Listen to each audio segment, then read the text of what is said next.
You're living off me. Start paying for your own stuff. That's what my husband said to me on a random Tuesday night in our suburban home outside Dallas. But on his mum's 60th birthday, he froze when everyone saw exactly what he had done. The house smelled like cheap beer and that stale, sour scent that clings to clothes after a night out with the guys. Jake walked in like he'd just closed the biggest deal of the year. I was by the front door, wiping mud off my boots from the garden, when he stood over me. Still in his work jacket, keys to his F-15R jangling in his hand. "Emma, we need to talk. Seriously." I straightened up. He wasn't holding groceries. No coffee like I'd asked. Just his phone and that puffed-up look men get when they think they've figured everything out. "Okay," I said quietly, and walked into the kitchen to wash my hands. He followed me. Didn't even kick off his boots.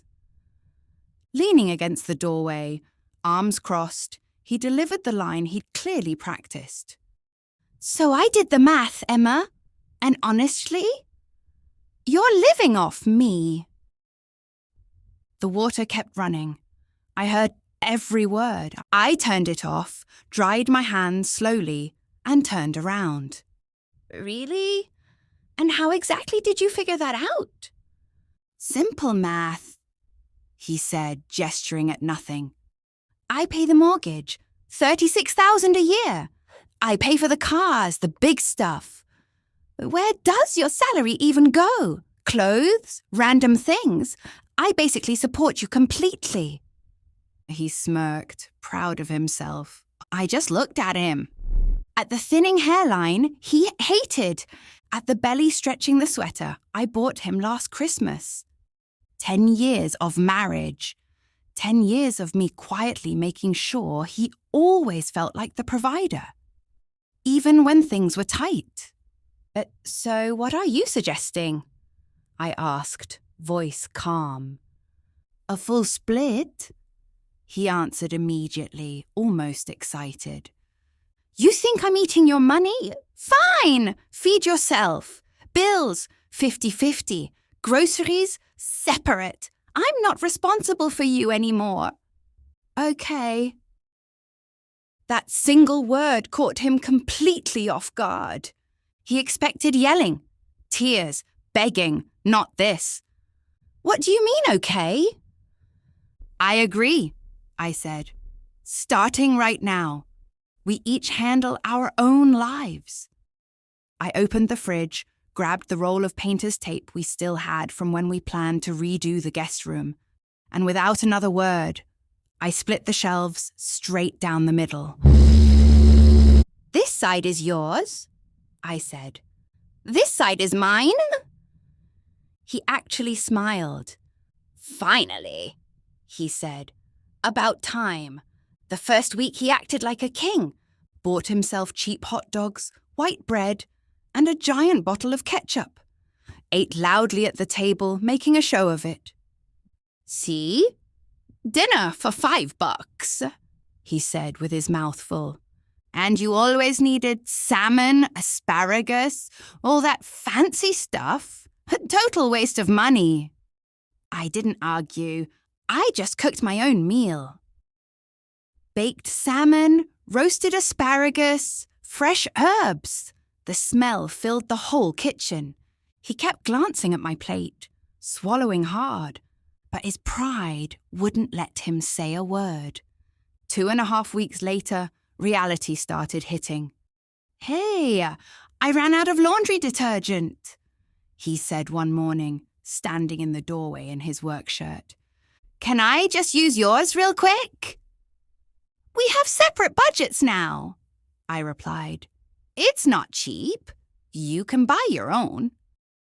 "Seriously, you won't even share detergent?" "It's not about sharing," I said evenly. "It's about fairness. Your rule." He slammed the bathroom door so hard the mirror rattled. That night, I caught him at the sink, scrubbing his collar with a bar of soap. The shirt looked dull and tired. Before, I made sure he always looked sharp. His sales job at the dealership required it. Now, he was starting to look like a man whose life was quietly unraveling. People at the office were already noticing, but the real moment came on Saturday. His mum's 60th birthday. Every single year for 10 years, I had handled everything. Menu, shopping, cooking, decorations. I made sure it was perfect. Homemade dishes, fresh ingredients, everything she loved.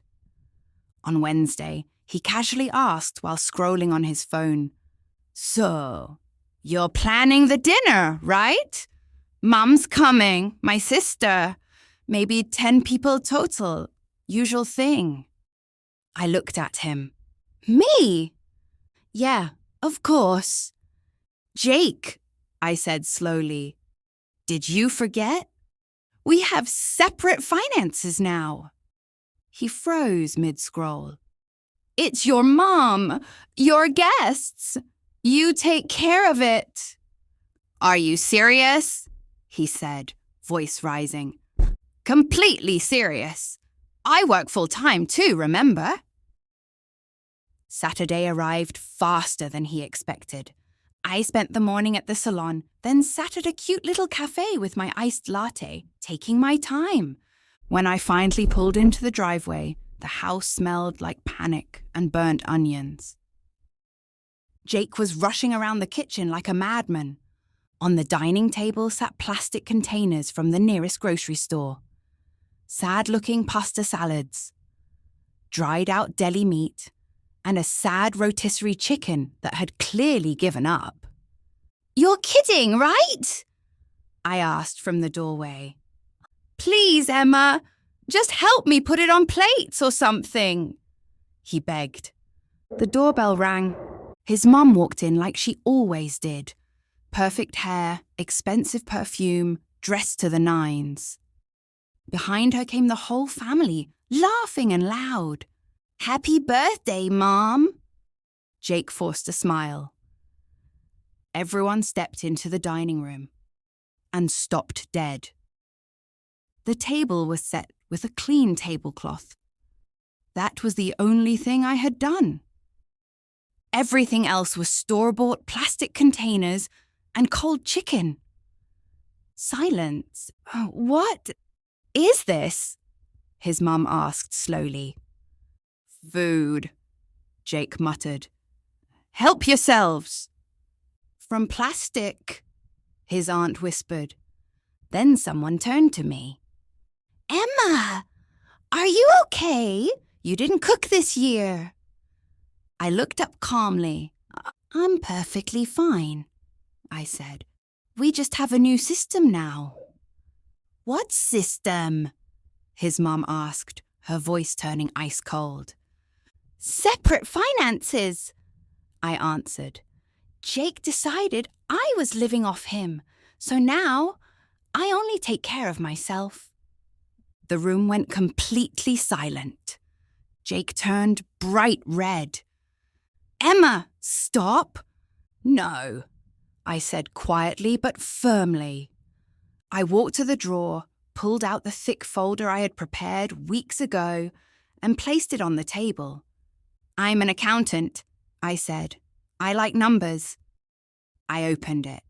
"Last year alone, groceries, household supplies, gifts for your family, your dental work, your clothes, the 401k matching you never bothered with, health insurance copays, the extra car maintenance on your truck, utilities I covered most months. That's almost $50,000. I tapped the next number. "Your mortgage payments? $36,000? I looked straight at him. "So no, Jake, you weren't supporting me. I was carrying almost half of everything while still working full-time and running this house." No one said a word. His mum picked up a piece of deli meat with her fork. stared at it, then looked at her son. "Embarrassing," she said quietly. "I thought I raised a man." She turned to me, eyes soft. "Emma, I'm so sorry." Then she grabbed her purse. "Let's go, everyone. We'll have dinner somewhere else." "My treat." And just like that, the entire family walked out. The door slammed behind them. Silence. Jake sat down hard, covering his face with both hands. "You humiliated me," he whispered. "No," I said calmly. "You did that to yourself." I walked into the bedroom, pulled out my suitcase, and started packing. "Where are you going?" he asked, panic rising in his voice. "Out." "Emma, wait. Please, I messed up. I was stupid. We can fix this. I'll give you my card, my whole paycheck, whatever you want." I gently pulled my hands away. "I don't need your money," I said. "We were supposed to be a family until you started counting what I eat and what I wear." I zipped the suitcase. "I can forgive mistakes, I can forgive hard times, but I don't forgive disrespect." I left the house keys on the kitchen table. "I'll file for divorce next week," I said. "Good luck with the $36,000 mortgage and your new grocery budget, big provider." Outside, the air was cold and fresh. I called a lift. Maybe I'd stay with my sister for a while. Maybe I'd finally get my own place. It didn't matter. For the first time in 10 years, I wasn't justifying my existence to anyone, and I had never felt freer.